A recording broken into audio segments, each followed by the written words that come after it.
Hi, it's so good to Hi! see you. It's good to see you too. Would you like to do sort of like a little introduce yourself for anyone who doesn't know who you are? Sure. Hi, my name is Percy Rose or Percy, and I am a fantasy slash TTRPG content creator, as well as cosplay creator and just general costume nerd shenanigans. I love all things TTRPG and D&D and fantasy. I'm also a writer, and I've been working on writing a fantasy series, and I am starting up an actual play show called Dykeswithdice. So I've been very excited about that. Yes, we've got loads to delve into there as well. Ah. Should we start firstly just with your origin story? How did you get into D&D? Oh my goodness. So actually, I started with LARP, funnily enough, where I started consuming a lot of content about LARP creators, and I was like, I want to do that. Just because I love being able to dress up, so D&D was sort of like the more accessible version of that for me. And especially, I'm originally from Florida, and it is so hot there all the time, so LARPing year round, absolutely not. Like it's just not doable. And so I started getting more into D&D after that, which was so incredible. I also was on an actual play show last year where I connected with more people about D&D and D and met like a lot of my really close friends now. And so it's been something that has just become a bigger and bigger portion of my life. And then meeting like a lot of other content creators who are really passionate about it has just been really fun and rewarding to just be able to like talk about these characters that do not exist for anyone else but are so real to like myself and my friends. It's been awesome. Yeah, that's amazing. That's a really great origin story. In chat, we have Pluto says, "Love it already. Haha, what a title." I think that was for Dykes with Dice. Yeah. Also, Pluto says, "I need that shirt Percy is wearing." Hot Topic came in clutch with this one. I adore this shirt. It is one of my favorites now. I cannot recommend it enough, and it's so soft. So it's great. It really suits you. I really love it. It's Thank really you. Yeah, it like kind of matches my tattoos. So I saw it and I was like, I need it. nice. I guess where we could start is Dykes with Dice. What Yeah. is it? So our goal with Dykes with Dice is an actual play show as well as a podcast. Where our hope for the first season is to make it a podcast and eventually as we continue to build up our following and an actual like studio location to make it an actual play series as well, something akin to Critical Role or Dimension 20 to name a few of the like big ones. Our specific goal with creating it was we wanted to put out a series that really focuses on players and viewers who might traditionally be marginalized from the tabletop role-playing community and D&D community or just haven't seen a lot of their own representation.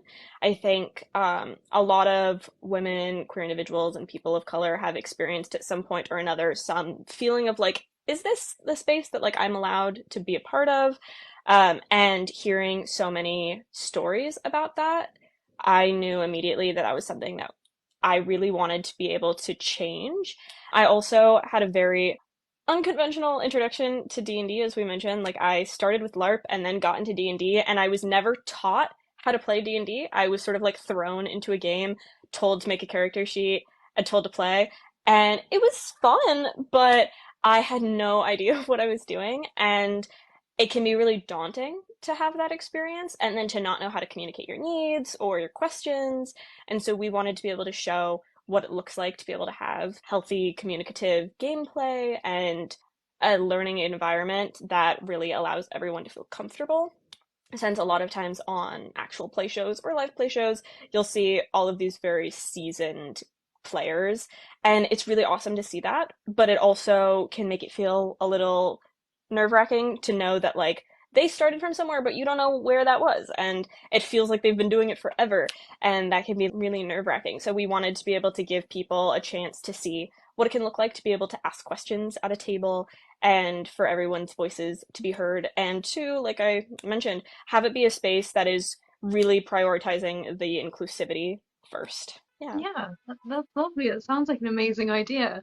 Alfred says having fun is the first step, which is very true. And you Yes, often don't absolutely. see that side of things where it is that beginning, how do I do this? And that's probably my most asked question as well. Like, Yeah. how do I get into D&D? It seems so inaccessible, especially when people see things like my table video. They're like, oh, I could never be on this level. I only started Yeah. playing like shit. Yeah, my roommates and I have talked a lot about D&D, but I have a lot of experience and my roommates have always wanted to get into it, but they were very daunted because there are so many different elements to it. There are so many rules. Then when you mix in homebrew, there's so many other aspects of it that it can seem really difficult to understand. And I got one of my roommates to play in a one shot and she had a great time. But it wasn't until being there that she experienced what it was like to actually have the role playing aspect and to understand what that looked like. And her first comment to me afterwards was, this makes so much more sense to me because I never understood how you could tell it like a story. Because it really is. It's just like a collaborative storytelling experience where you are just getting to create a world with your friends and it's really cool. But if you've never played it, or if you haven't watched people play it extensively and just have gotten to see like snippets, that is one of the first things that I think constantly baffles people.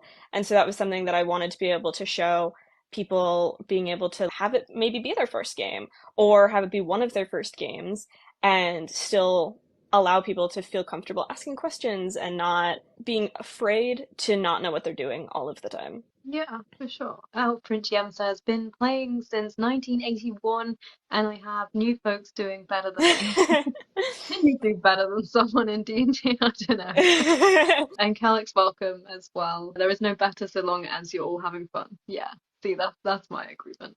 So with Yeah. Dykes with Dice in the podcast or in the actual play, do you have any plans on the actual content that you'll be putting out so far? Yeah, right now our goal is we're still very much in the pre-production portion of it, which is very fun and exciting because that means if anyone is interested in being involved, you can come find us on Dykes with Dice on all platforms. We're still doing some all calls for cast and crew, and that has been really fun to be able to connect with people who are in this community who haven't worked on stuff like this before or have, and just getting to see so many creative individuals really shining in this passion project. As of right now, we have been working on trying to figure out what our crew and cast is going to look like for the upcoming months. Specifically, some more of our cast we're discussing right now. But our plan for the first season, as we know, it's going to predominantly be Dungeons and Dragons,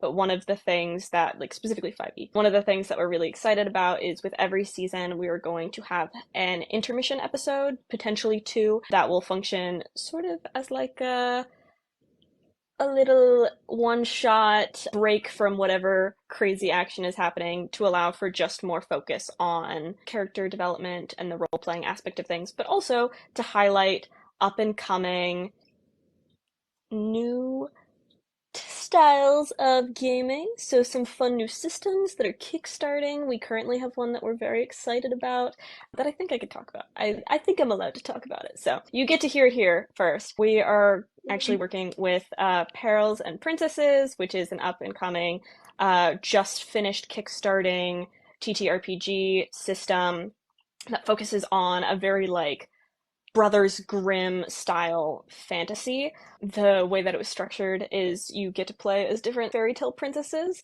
and something that we're really excited about is whatever characters are in our season will be reworked into these new systems. And so we were talking about how it would be really fun to do that with characters that seem like they have no business being princesses. Specifically, we were talking about in one of our home games, I play a 6'5" ex-Marine named Casey, and he is the gruffest, buffest dude around. And I was like, how would I turn him into a princess? So we've been really excited to be able to showcase those smaller systems that are up and coming.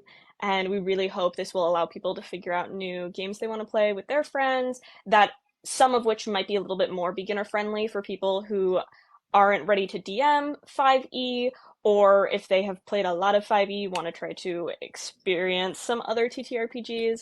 and also to just give an acknowledgement to all of these smaller indie creators that have so much love and passion for the tabletop community that aren't as large and well known as D&D. Yeah, that's such a great idea. Tim the Hermit says, well, to start with, he'd become a very tall princess. He absolutely would become a very tall princess, the strongest princess known to man. Is Perils and Princesses? Perils and Princesses, Princesses. yes. Does it Yeah. have its own system, or does it work on a similar 5e D20 system? It does have its own system. It has some similarities, but it currently, I believe it's not yet available for print. They're doing the first round of print in October, and we have been shown some. We have like our secret little PDF that we've been able to look through, but I won't talk about that. But it looks incredible. The art is amazing. Ryan, who created it, is so incredibly talented. As soon as I saw it, I was like, we need to talk to him immediately. So we were really thrilled to be able to talk to him and to be able to have that budding partnership. Once we do have a physical copy, I will definitely be posting some snippets of the book on our TikTok, the Dykeswithdice TikTok, as well as mine, which is im.moonstruck, just because we're so excited to be able to share that with other people. It is truly one of the prettiest books that I have seen for a TTRPG. That's awesome. That's so exciting as well. You've got your hands on it early. I know, it gives me sort of like fangirl jitters where I'm like, oh my god, I get to know secret things. As soon as we had our first meeting with him, after he got off the call, he was so sweet. And one of my other showrunners and I, DJ, and I were having a conversation where we were just basically like, oh my god, it's so cool. So we could stop acting like the serious professionals we're trying to be. And that was really fun to be able to sort of see this vision come to fruition. Been very rewarding. Yeah. Our friend GM says there's so many systems out there. It's nice to see folks wanting to promote them. And Calix asks, which platforms can we watch on? Oh, good question. So we know we really want to be able to have video and the audio only podcasts on YouTube, and then everywhere else you can get podcasts. So Apple Podcasts as well as Spotify are our goals. We also are planning on having a little comic strip to go along with every episode we release. So we're very excited to be able to showcase that as well until we can have the full video experience to go along with it so that you guys can envision some of the characters. We also will definitely be doing some character photo shoots. I, of course, am a huge costume fan, as I mentioned earlier, so any excuse to make a new costume, you will see one. I have been putting together a new costume that will definitely make its way onto my TikTok, and I just got new fairy wings for it, so I've been like telling everyone I know. I'm super excited. So you're definitely going to see a variety of other mediums to go along with the podcast until it can also be a video. And of course, once we have the videos, we will continue doing some of the podcast work as well, so that if you enjoy just listening to the audio, you could totally do that, as well as having the comics and some of those other mediums just as fun little treats. We want to be able to share all of our little passions with you guys. Yeah, that's so exciting. Are you working with, is it other creators that you're doing this with? Who is already in on it? We know right now we're trying to keep the details for some of the players a secret, as we know that some things might be subject to change this early on. We do have some content creators that we're very much interested in working with. As soon as we have the official schedules and know everyone can definitely work together, we will be talking about some of that on our Instagram as well as our TikTok. But we're also looking for some either not non-influencers who are interested in just being able to play games for fun and able to show people all sorts of different varieties of experience. We are really opening it up to the general public as well. We have a Discord server that is in our link tree on all of our platforms that people are welcome to join, and we've been able to communicate with some people through that and try to figure out if there's anyone who we're really interested in just saying like, hey, You are as nerdy as we are and seem really fun to be able to play with. That has also just been a fun way for us to be able to answer questions before they're officially able to be either released to the public or if they're still speculative. Right now, our showrunners that we have been talking about, and one of whom will also be on the actual play, are DJ and Sabrina. I have been working with them for a while. We've worked on another actual play show together called Hit Point Hall, which was really fun. You can watch some of those episodes on YouTube. We all mesh really well together, and I've also been playing in a variety of games throughout the past year. We have one this weekend that we're all very excited about. They were immediately, when I came up with, I keep calling it my brain baby.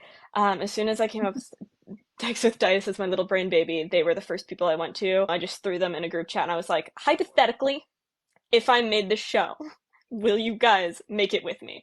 And they were in. They are both so incredibly talented. They are also both queer, and I just knew that they present such good experiences within the TTRPG community that some share similarities with me, and some are immensely different, and I wanted to be able to have as many different perspectives on a show like this, where the whole point of it is about diversity, to be able to bring that in. And so even though we still have some people that we might not be able to have 100% for this season just because of scheduling conflicts, we have so many people that we're definitely interested in having on other seasons.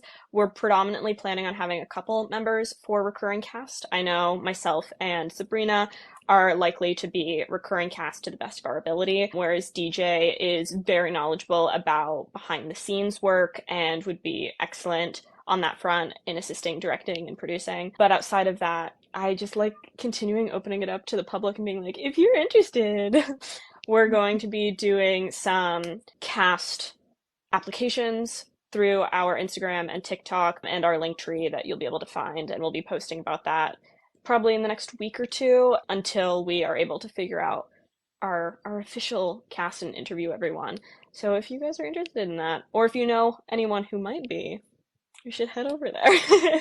That's awesome. That's so nice. And Endo actually put it really well. Endo DM says, it's so cool you're opening this up and promoting it as something anyone can join regardless of experience, which is so, so nice. So, how would you say that you guys differ from other shows that are already out there? There are a couple different ways that I think we differ from the the most commonly considered actual play and live play shows, like I've mentioned before, Critical Role and Dimension 20 as the big ones. Um, I already acknowledged that we're planning on doing some comics to go along with our work, which is different than what you see in a lot of those. You do often get some level of art, and of course Critical Role did end up having their like spin-off animated series, which is so cool. Eventually, if we get that kind of budget, watch it happen. But we know that that's something that we are really excited about, having those comics to sort of give another medium while we're still working on podcasting. But in addition, one of the things that we're most excited about that we haven't seen anywhere else is we know the struggle of wanting to consume a lot of actual play content and not having enough time to do so.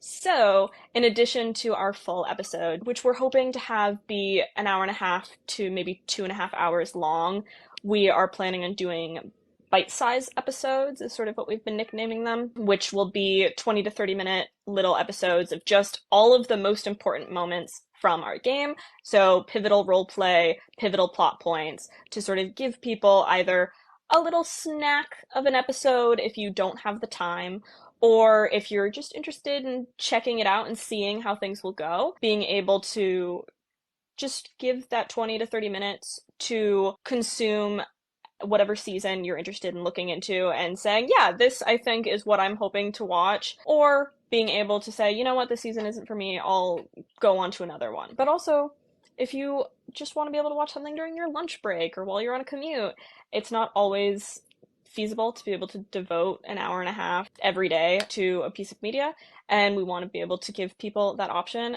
We also have a lot of neurodivergent people in our cast and on our crew, and we know a lot of them who really struggle to be able to just have that attention span for such a large portion of time. I knew that was one of the things that really daunted me, was I love D&D and I love being able to consume that content, but between my schedule and my comfort level with being able to devote that much attention to something, I just really put it off for a long time.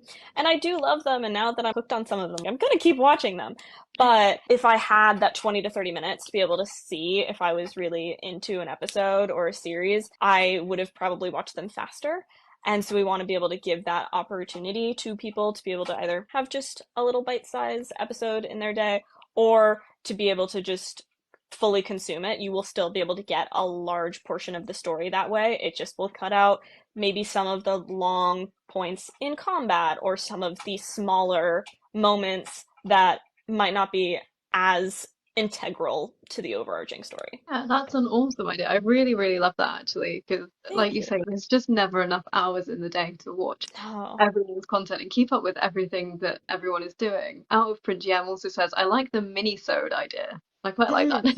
Yeah, it's something that we were really excited about after all of the times that our friends have just been like, "Man, I wish this wasn't so long, even though I love it." We just were like, "Hey, we can do that." So we're hoping to be able to give that option. I also, like you said, there's only so many hours in the day. I feel like I am someone who so craves productivity to be able to be like, I've done something with my day.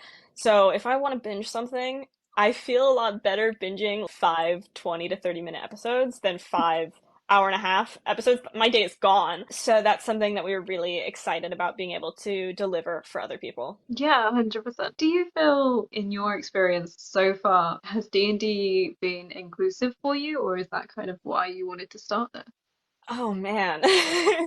I would love to say it's been a holistically inclusive experience. Unfortunately, that hasn't been the case. I have been very lucky to have more inclusive experiences than not, but I know people who have had far worse horror stories than I have, and hearing that from my friends was really what made me decide I wanted to switch over to something like this. I think I have one of those personalities where I'm like, it's okay if it happens to me, but as soon as it happens to someone else, I'm like, mm-mm-mm-mm. Because I'm like, well, I can handle it. I can address a situation if it makes me uncomfortable, but I know that not everyone in my life can. And I am okay being able to step away from a game if I think that someone is not being a respectful player. But I have friends who don't know how to do that. Also knew people who, with that being their first experience in the gaming community, didn't know that shouldn't happen. One of the things that changed my world once I became close with a lot of the friends that I have now who are dedicated to TTRPGs and D&D and who are interested as well as actively involved in Dykes with Dice, we started talking every time we would do like a session zero about lines, fails, and wants. And those are things that not everybody knows about. And that was something that I didn't have any experience with until meeting them. And for anyone who doesn't know, wants are pretty straightforward. I actually have a video about this on our Dykes with Dice page for any new DMs interested in figuring out how to make an inclusive environment, just talking to your players about what do you want from this game. Whereas veils are, this is something that I'm a little bit uncomfortable with. I don't want to talk about in great detail, but I'm okay delving into it. Maybe that's like familial abuse. Character has a really terrible relationship with their family. That's something that maybe they're okay with having in their backstory and maybe acknowledging in brief in a game, but don't want to extensively roleplay. Whereas a line is something that's like, I can't talk about that.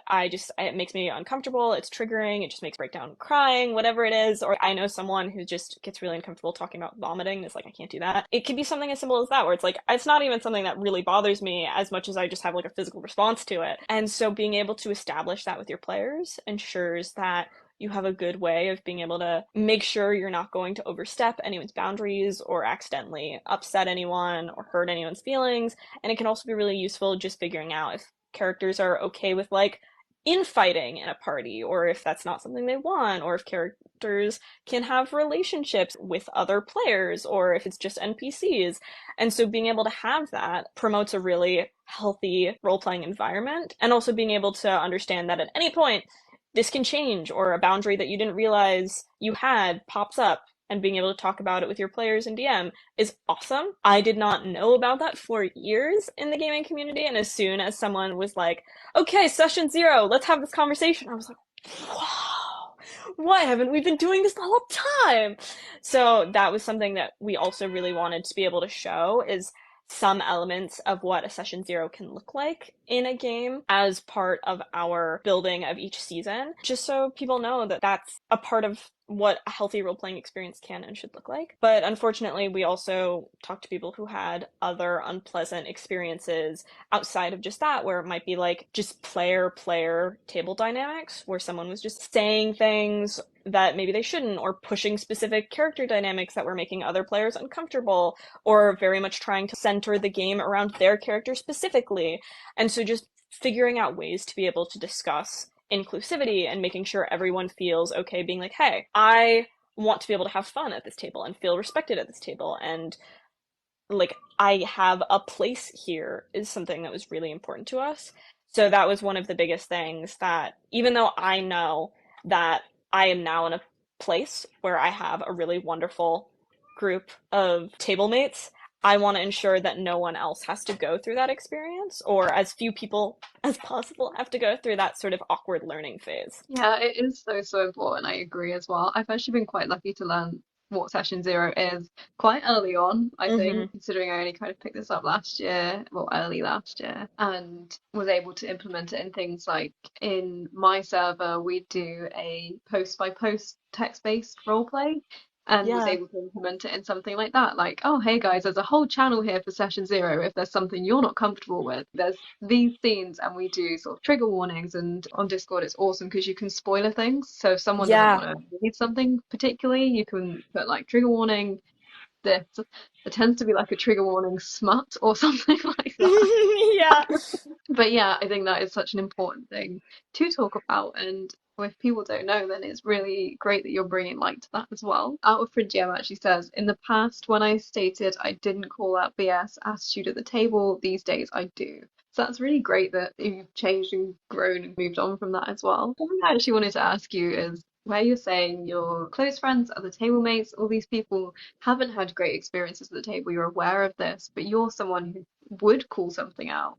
What would your advice be for someone to manage that disrespect at the table? It is definitely, I think, a difficult balancing act, because on one hand, you obviously don't want to make an uncomfortable situation unnecessarily, especially if it's something that you know was an accident. In those instances, I definitely recommend being able to like pull someone aside and talk to them one on one. And I will say, obviously that's easier said than done, especially it's easier if it's someone you have a rapport with outside of the game. I've been really lucky that a lot of my table mates now are good friends of mine, and so I would feel far more comfortable being like, hey, friend, you did this thing in game toward my character and it just made me feel a little uncomfortable. And I'm lucky enough now to know that in the event that I had that conversation, they would feel much more comfortable apologizing and working on not doing that again. If you don't know someone really well, or if it's either a group that you're joining for the first time, or if you're at a location where it's just a bunch of people coming together for the first time, whether it's at like a comic book shop, or we have a bar where people will come and play D&D and you can actually meet parties there and it's super awesome.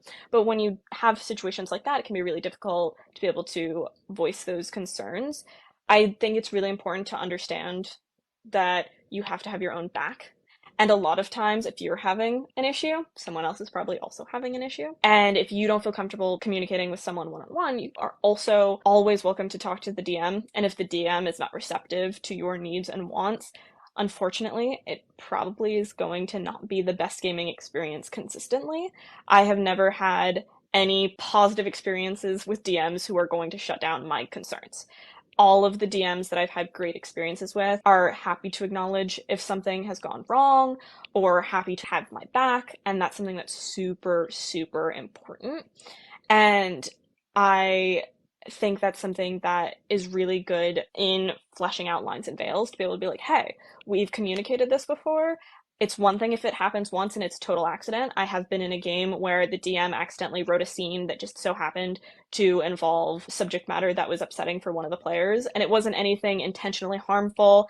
It was genuinely something really minor in the grand scheme of things, but it just so happened that that one moment in the plot still was something that was like, hey, that's just a phobia of mine, and it bothered me, and that was totally fine. We were so all very supportive with allowing that player to step out and then move on as quickly as possible and be like, okay, we're done with this moment, sorry, and make sure that that person had good resources to calm down and avoid that in the future. But if you're not having those needs met, I think it is really important to understand whether or not it's worth continuing, because in any game there can always be accidents that happen or a moment in roleplay that just unintentionally or unknowingly hurt someone's feelings, trigger someone, etc. If people can't acknowledge that they have done that, even if it is an accident, even if it is not in their intentions, if they can't say, I'm sorry, will not happen again, personally, I'm like, I don't think it's someone worth playing with. They clearly don't respect you. And I saw someone mention it in the comments. Out of print GM, the worst excuse for BS at the table is a player saying it's what my character would do. There is no excuse like that that is acceptable. If your player is going to hide behind the actions of their character, come on now. Sure, your character could do something that is questionable. It cannot be at the expense of another player. It cannot be at the expense of the DM. It's unacceptable. You guys are supposed to be a unit. You're supposed to have each other's back. A lot of times, role-playing in D&D or in other tabletop games have moments of vulnerability, and that's some of the best gameplay you can have. If you can't feel comfortable in moments at the table, it's not going to be conducive to a good storytelling environment. Hopefully, people are able to see our show and be able to see what it looks like to be able to speak up for yourself, or better yet, not need to speak up for yourself because everyone is able to just respect one another. But like I said, accidents happen, and hopefully that will make it easier to be able to acknowledge that you are allowed to be uncomfortable, you are allowed to speak on your discomfort, and that discomfort should be respected and acknowledged. And if it's not, being able to know when is the time to step away from that game. You are always able to take your character to a different table. But if you aren't comfortable, there's nothing that can be done if no one is willing to respect you. For sure. That was really great. Thank you so much for that. Of course. Welcome to Volkun Lasercrafts, the Nerdy Rockstar, and Ryan DM. Thank you so much for joining us, everyone. So, as a DM, if there was an issue with one of the players, how would you begin and start that conversation? I immediately would speak with the person who's bringing up this question or concern and ask if they want me to, first of all, have them be there with the other player that they're having an issue with, to talk about it and just sort of have me as a moderator, or if they would prefer for me to address it personally, and if they want me to address it with the acknowledgement that they're having that issue, or if it is feasible to be done in a manner that is more anonymous, if they are so inclined for that. But being able to sit down with someone and talk to them and say, hey, I know who you are. I know that your goal is to like tell the story, be true to this character, have fun at this table. Something you did or said, whether it be in character or out of character, has upset another player. DMs can have moments where they're uncomfortable too, so like upset you, and just say like, I talked to this person and they would love to either speak with you about it, they would prefer to not have this conversation with you personally, so I am doing it since I want to make sure that the table has no like bad blood or discomfort, and I just wanted to ask for you to acknowledge this and move on without that behavior. Hopefully it's as easy as that, and then go, oh, I'm so sorry, I didn't mean for that to happen, I totally forgot that was one of their veils, that is, my bad. And hopefully we, end of discussion. If that is not the case, if they get really defensive, if they become like belligerent, if they bring it up again in like a means of spite, that is something that very much is a red flag to me as a player or as a DM, GM, game master of any sort. And that's when you have to decide, is this someone who should stay at the table? Are they actively doing this to try to harm other people?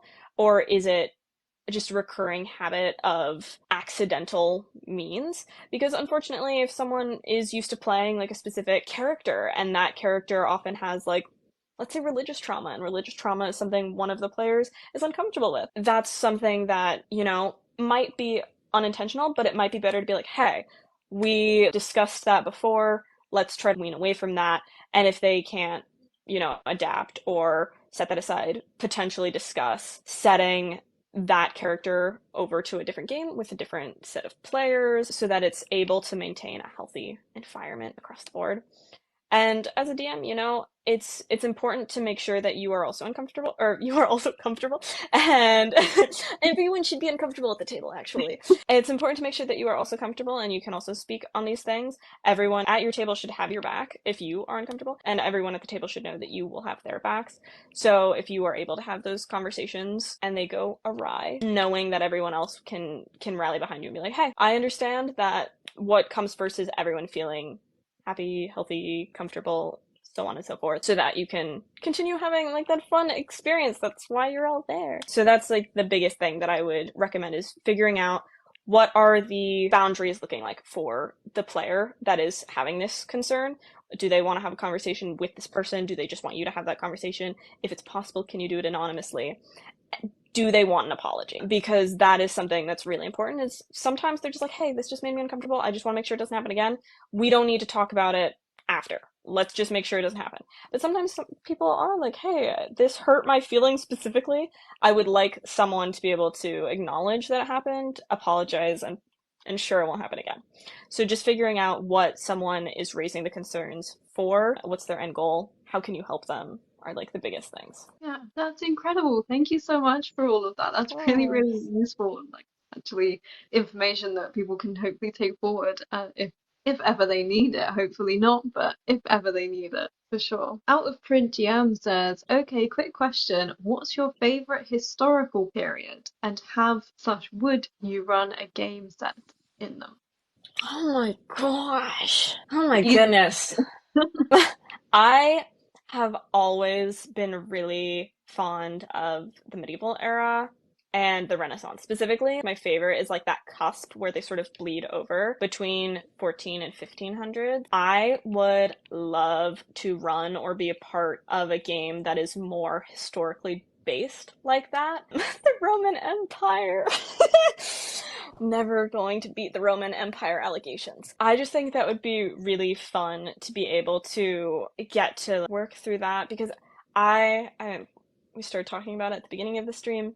I love costuming, and I love the ornate nature of Renaissance clothing. But of course, I think when we think about iconic high fantasy world building, we think very medieval. And so I really like being able to blur that line so that I can have opulence of the Renaissance and the artistic movement of the Renaissance with some more of that older arcane vibe. I just think it'd be so cool. And I would love to see dragons in the opulent aesthetic of the Renaissance. I want to see some Renaissance paintings with dragons. That's what I want. That's what I want. Thank you so much. It sounds good to me. I would definitely play it in that game. That sounds amazing. Yeah. To come back slightly to what we were talking about, table etiquette and all the things at the table, and with what your kind of mission, part of what you're trying to do with Dykes with Dice, what kind of advice would you give to a DM to make sure that they are being inclusive, to make sure that everyone is feeling included, is feeling safe, so no one's really feeling singled out, and just basically all those things. I know I've mentioned it numerous times now. You can never go wrong with lines, veils, and wants, people. It really is the best way, I think, to start with that conversation. I also think if you are ever playing with other individuals who have experiences that are so different from your own, understanding that people make mistakes, that is okay. There's nothing wrong with saying something unintentionally ignorant, as long as if someone says, hey, don't do that, you are able to go, oh, I'm sorry. A lot of times that's all people are looking for, is just to be able to acknowledge it and then improve. There you go. So being able to ensure that other people know that if they hear you saying something, or anyone else saying something that is rooted in ignorance, that they can talk about it, communicate it, and be received well, that's awesome.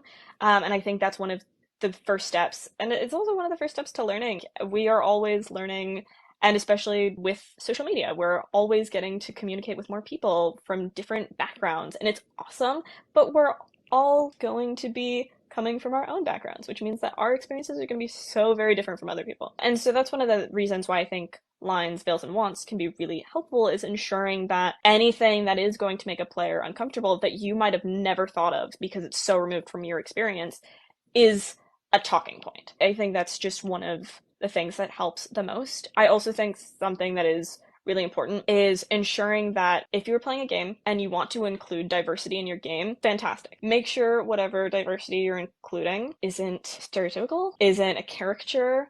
And I think something we see a lot in older forms of fantastical media is non-humanoid characters being utilized to represent a marginalized community. And in doing so, intentionally or not, ending up being vilified or the butt of a joke, and making sure that that's not something people are falling into, whether it's a part of your world building or someone's character background, making sure that's not something that's happening, because it can bring up a lot of real world issues. If you want to talk about actual life issues, that is totally fine.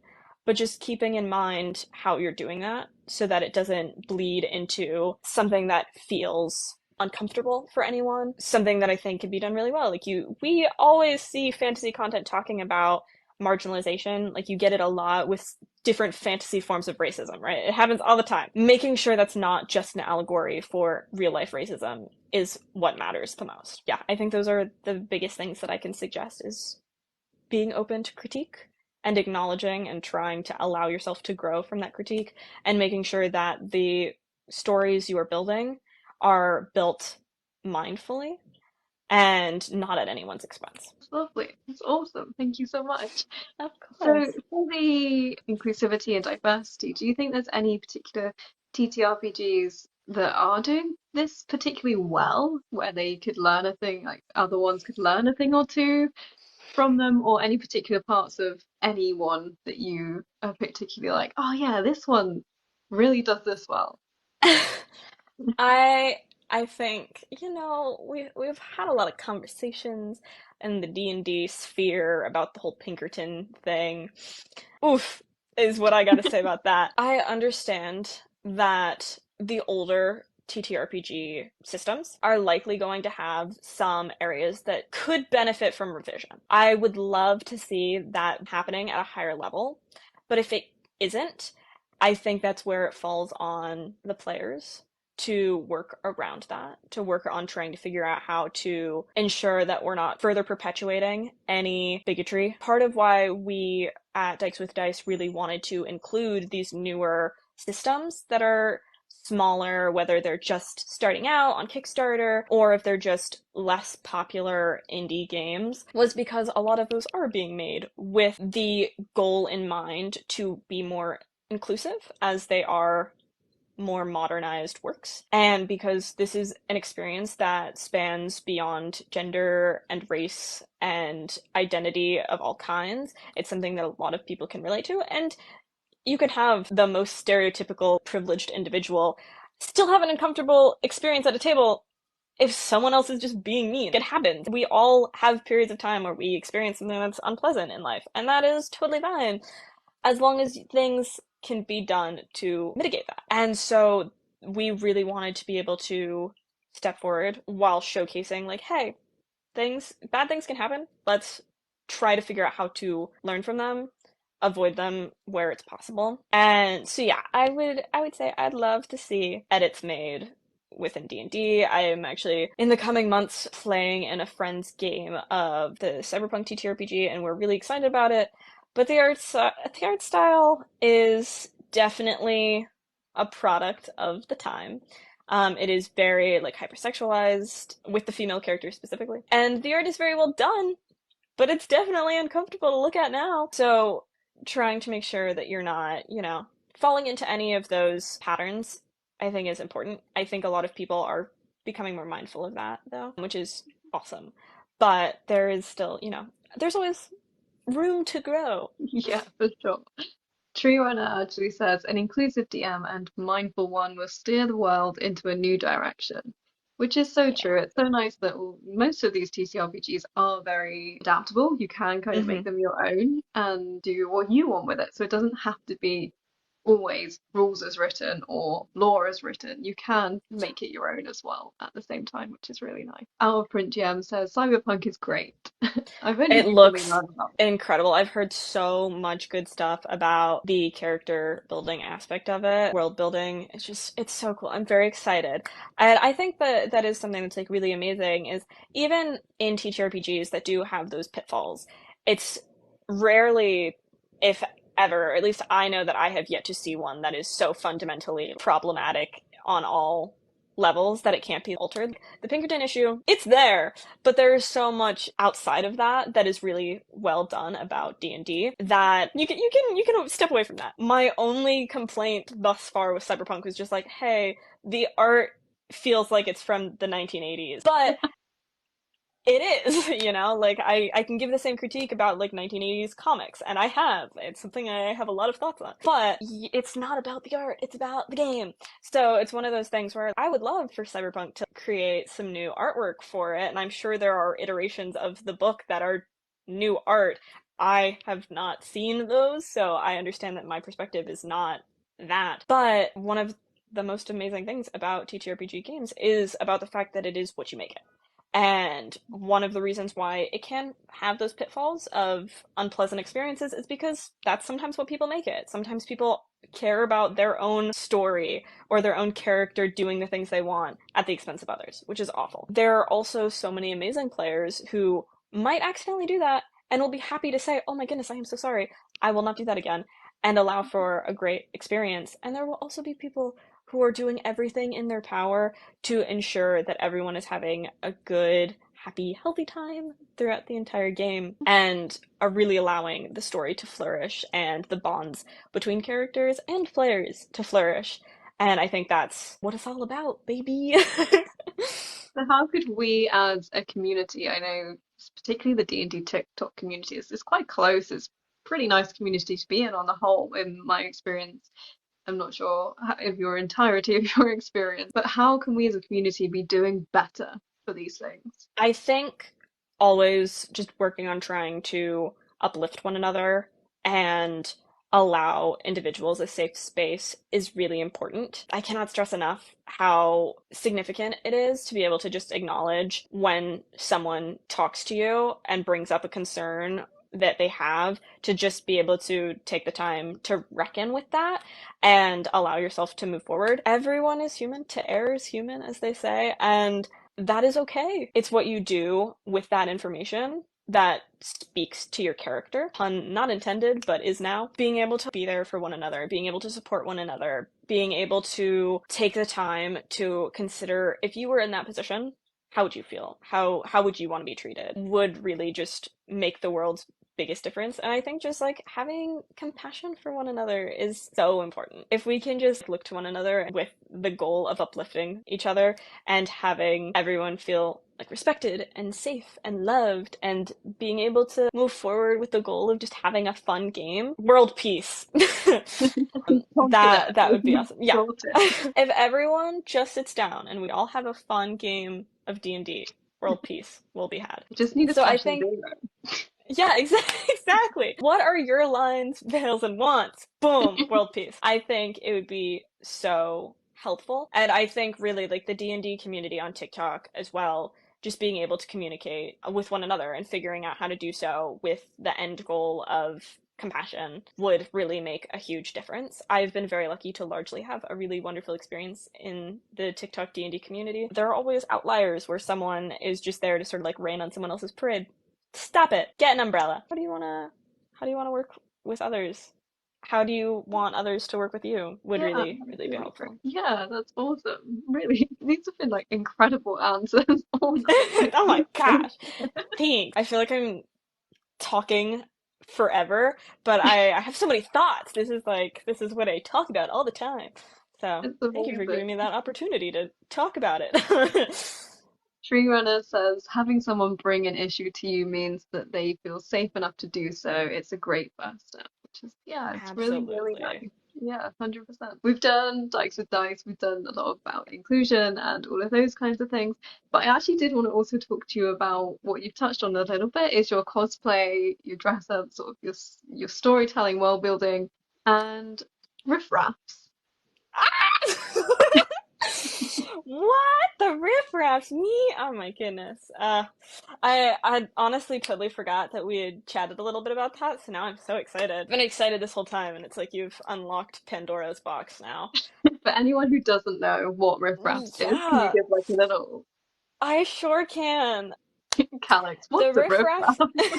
Well, let me tell you what a Riff Raff is. So, the Riff Raffs is my sort of like nickname for the book series that I've been working on for a million years called the Riff Raffs of the Roundtable. I have an Instagram devoted to it specifically called the Riff Raffs of the Roundtable. Feel free It's to follow it. incredible. Like Oh it's my so good.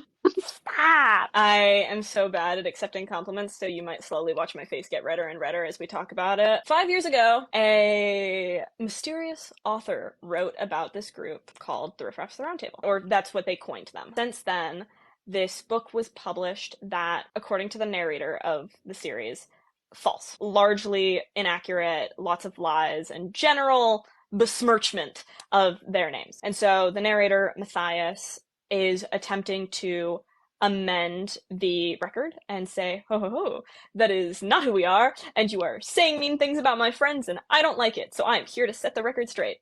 And he specifically goes about doing this very methodically. Throughout the books, there are footnotes that talk about interviews that he has had where he has gotten blueprints to prove that specifically the setting he is describing is accurate, journal entries, sketches, etc., so that you trust him. It is his goal to acknowledge, hey, yeah, maybe there have been times where we did questionable things, but it's not because we're inherently bad, but because we're complex people just like you. He calls it the Riff Raffs of the Roundtable. So I mentioned earlier that they were nicknamed the Riff Raffs of the Roundtable from the other author. Incorrect. They were nicknamed the New Roundtable from the other author. He is calling them the Riff Raffs of the Roundtable specifically as an argument that they would not have been invited to the Roundtable as it was in legend, because they are all outcasts in different manners. That's the general TLDR. And so the Riff Raffs are the 5 members of the group. Matthias is the narrator slash right-hand man to Klein's, who is the protagonist, but in a sort of like Gatsby way, right? Where like Nick is the narrator, but Gatsby is Gatsby. And so Klein's is their Gatsby, more or less, where she is what everything is sort of revolving around, but she's not the one telling the story. She is a pirate faun and the leader of the group. She is the character that I dress as the most frequently. She originally started as a LARP character, actually, and I got so many questions about her from going to Ren fairs and stuff that I was like, I'm just gonna make that a book, I guess.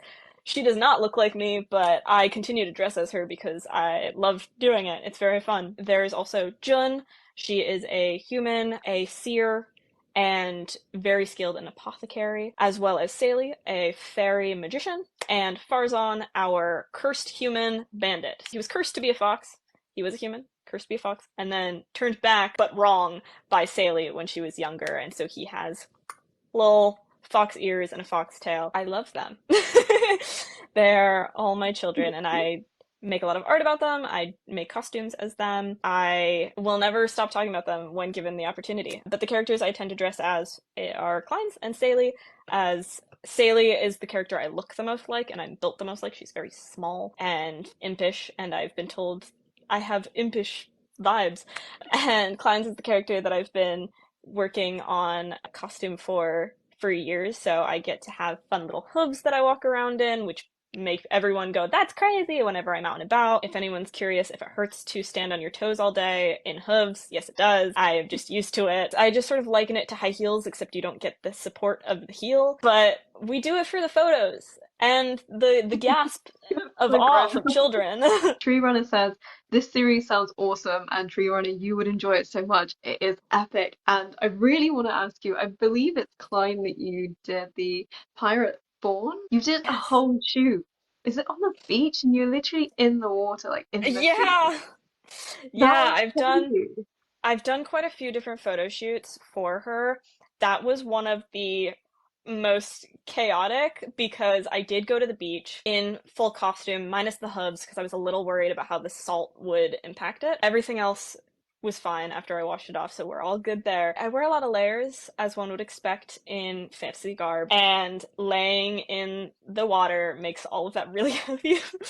So it was very comical, just the weight of my pants afterwards. It's very fun, especially to go on a very busy day at the beach where there are lots of people who are giving you a look of like, what are you doing? But you also meet a lot of really awesome people, and I love kids seeing me in costume just out and about because they get very curious, which has always been very entertaining for me. Oftentimes, if I'm out in public in costume, whether it's at a fair or if I'm just doing a photo shoot, to the best of my ability around strangers, I will maintain character. So I find that very entertaining with Klein specifically because she is the character I'm most distant from in terms of personality.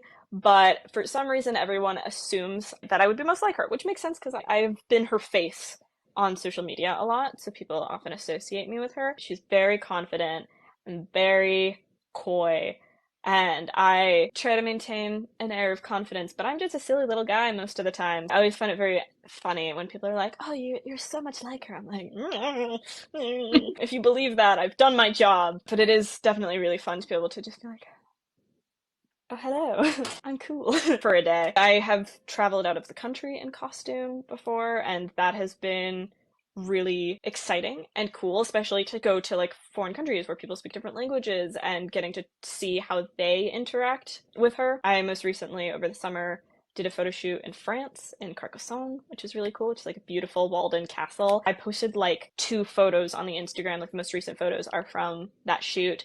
They don't look as blatantly castle-like. They will get more castle-y. So if you're interested in seeing more castle photos, get ready. It's all lots of cobblestone. So I was like, gotta do it for the bit. It'll be okay. I think it was worth it. I got some cool photos, so my feet only had to hurt for a couple hours, and that now I got permanent photos to look back on. But being able to interact with people from all different backgrounds because it's such a big tourist destination was really, really cool. Once again, children getting excited to be in costume, so cute. So cute. It was really, really fun. It is so awesome, and I can't wait to see those castle ones as well. Calic, so fun but painful was the question. Yeah, definitely fun and also painful. I will say something that's very funny to me is I have been dressing as this character for a really long time. I hate naming how many years because that makes me have a little bit of a crisis. But I've been working on this series conceptually since I was in middle school when I was like 11, like over a decade. That's Yeah. amazing though that that's Um, stayed with you this long as yeah, well. it was really, truly such a passion project, always has been. I often joke that this will be like my magnum opus. This will be the best thing that I expect to make, just because it's something that I've been dedicated to for years. I am working on my college thesis this year, and that means I get to write this for a grade. I'm very excited because I am just about at the 100-page mark, and now I get to have people read that and tell me they like it or don't, which that's a little nerve-wracking. But I honestly would far rather someone tell me that they didn't like it and give me notes than just be like, it's good. I think you described it as immersive storytelling as well, and through your Instagram page, like, it genuinely does feel like that. It does feel like you've kind of been taken away and really get wrapped up in it. Even just today, I was scrolling through it again for probably, I don't know how many times I've looked at this page now. But I Oh was just kind of gosh. refreshing myself before we went live tonight. I was like, oh, it's just so good. It's just Oh, so thank like you. amazing. I'm really excited to be able to share some more content over there soon. I've been working on an art series. I can show you guys secrets. I've been trying to get better at digital art over the past year. I like have been really trying to force myself to do that. I was always very daunted, but in awe whenever people would do any sort of digital art. So I've been really trying to work on that lately. I saw a number of digital artists largely that have been inspired by Alphonse Mucha's work. I believe he's Danish. I might be wrong, but he's a very talented artist. There's some incredible artwork that he has made, very intricate, and I really wanted to try to draw the Riff Raffs in that style because I love it and have been just so in awe of that work. I'm currently working on that. I've lowered the brightness, so maybe it'll focus on this. This is Matthias, our narrator. Only just started digital art. I started digital art about a year and a half ago now. I've been doing it a lot. It has become the thing that I've been most obsessively like, must improve toward as of late, because I have a lot of incredibly talented friends who are very skilled artists. I think a lot of artists find themselves in that pitfall of comparing themselves to other artists, being like, this person's so good, I don't feel like I'm that good. I hate when people say, it takes practice, you're not gonna just like do it instantly. They're right. And so I have been trying to draw more and more and more. I had always done some level of art. I just had never really done digital art. And I have found a lot of really awesome references from TikTok as well as Instagram, and Pinterest is my godsend. Really excited to be able to share that series. I am still working on Farzan, and I actually had the thought today that I wanted to redraw Saley because I wanted to try to do a different outfit for her. So actually I have some like sneaky little sketches of some different outfit concepts I had. I My love that we're my getting, light really yeah, doesn't we're like. getting all the There we go. secrets. So you guys all get some secrets. Excited to finally be able to share that because I really want to be able to like share all of them before I drop one. So That's yeah. awesome. And you're definitely one of those talented friends that you're saying that you're referring to because that's incredible. Your work is Ah. incredible. Yeah, I'm gonna I catch up on said it that. earlier. I was gonna keep getting redder, and it's really happening. Alex, a little while ago, when you were talking about being confident in character, said that's a good point. I've lent on my more confident RPG characters when I've needed to be outgoing, which is really nice. Yeah, Pluto says, absolutely. yeah, I have so much more Riz playing someone else. It's so Um, true. Going to cry. I want to be Percy when I grow up. He'll Alex be so says, cool as you.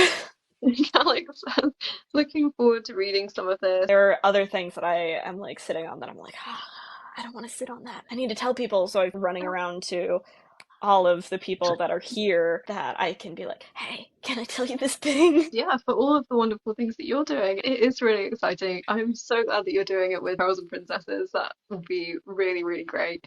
And just everything sounds so great from Dice with Dice to the stories to the artwork, just absolutely everything. You are incredible, like seriously Thank you. incredible. I'm working Oh on my so many goodness. awesome projects. I want alongside doing all your college stuff and all of that as well. So Yeah, it definitely, I going into this, so this is my like senior year of college. I chose a really good time to decide to start a company, but I'm so thrilled about it, so it's okay. I'll do it. I will do everything. I will juggle it all, and that will be okay. I will sleep next year. But it's definitely been super exciting and very rewarding to be able to like talk about it with other creative talented people such as yourself. Urban says, right, random question time. Describe your content in 5 words or less. I would say whimsical, silly, goofy little guy. There you go. I try at the end of the day to make content that just makes me really excited. So it can bounce around quite a bit. But largely it does tend to be a lot of fantasy work. I actually am going to be trying to do a little series on TikTok talking about how I make costumes and come up with the concepts for costumes because I am so passionate about it and I get so many amazing questions about it. And whenever I have just been working on the same character for a while, it can be difficult to remember how I came up with that idea in the first place. Or I've been doing costuming long enough now that I just sort of have a backlog of concepts that I'm like, I want to make that, I want to make that. So whenever I'm like, I need to make a character, what do I do? Oh, I'll do that one. I forget how I got to those points before. So I actually have to make a new character for a Ren Fair, and I don't have a lot of space, so that meant that I couldn't do some of the costumes that I normally wanted to do. I also don't have access to some of the costuming that I normally would use, so I was like, I gotta start from scratch.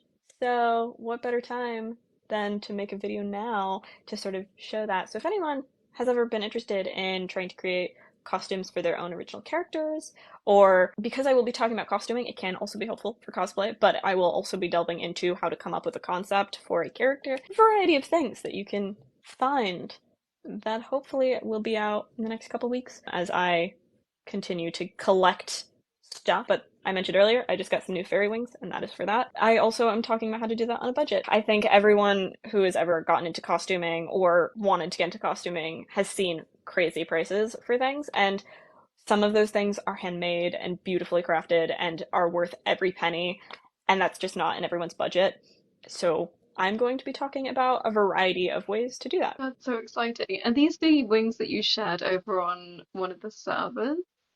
Oh, they were? Yeah. Oh, gorgeous. Oh my goodness, I'm Thank so you. jealous. They are so I'm beautiful. I'm so excited. I could probably grab them. Look at these bad boys.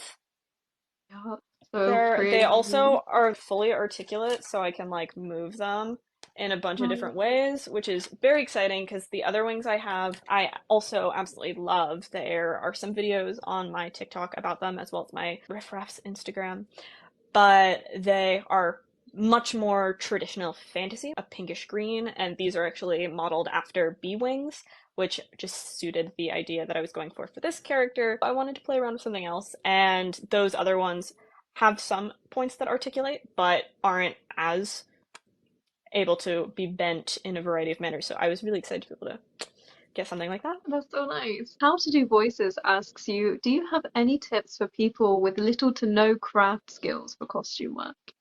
Oh my goodness. Yes. Only with years of experience have I gotten some. I cannot sew beyond hand stitching at this point, and I will be so honest, my hand stitching is acceptable at best. I really want to work on machine sewing, but I don't have a lot of space here, and I I'm not gonna be able to do that until I move out of my tiny little apartment. A lot of my suggestions I will be able to go into more depth about in my series, but I often recommend looking at thrifting, looking at a variety of online platforms for basic pieces, dependent on what you're looking to do. And if it's something you know you're going to wear a lot, those are the times that I think it's worth investing money in. I understand if someone's like, I just want to wear this for like a Ren fair maybe once a year, it's not necessarily worth dropping a good amount of cash on. So valid. Everyone's desires for costuming are different or their goals totally vary. So for limited to no costuming experience or cosplay experience,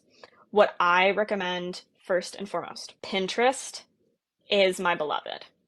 And I always recommend making a Pinterest board based off of whatever you are interested in designing. If you have absolutely no idea, still make a Pinterest board just to look at costumes. They have a great wealth of sketches, photo shoots, costumes that people sell online, and you can just compile them to at least get an idea of what you're looking at, what appeals to you, and from that you can start figuring out what is it that all of these things have in common. Is there a specific color palette you like? Is there a specific style, or like if we're talking D&D aesthetic, like are we talking like paladin class or like bard? Is there like a vibe we're going for? Do you know if you want to be an elf or an orc or a fairy, or a faun? There are so many different things you can look at. And that's actually how Klein's first came to be, is I just started making a Pinterest board and I saw someone made a faun and I went, that's so cool. And so then I decided I was going to do that. And from there, you can more easily figure out what pieces you really want. You do not need to be a good artist, but I recommend sketching something out, and that can be really helpful. I have some really basic scribbles on this. Oh my god, once again, the light. There we go. We got some really basic scribbles. It can be super messy as long as you understand what you're trying to draw out. There are also some really helpful Lord of the Rings dress up games that have really good options that you can use to like figure out some costume concepts. And then going to thrift stores or consignment shops, you can go to like a regular department store and look in the sale section sometimes. That can be really helpful dependent on how much money you are interested in budgeting for, as well as going on Amazon and going on Etsy or any other more medieval slash fantasy based platforms if you are so inclined to take that more investment approach. And then from there, the biggest thing that allows you to really customize your costume and make it your own without the experience of having to build it from scratch, right? Weathering it and accessories. And I will be talking about those things in my series, so you should go check it out. And is that on TikTok or Instagram? That will be on TikTok. I will probably end up also putting it on Instagram, but it will be on TikTok first. So for sure, if that's something you're interested in learning about, I'm Moonstruck. That's me.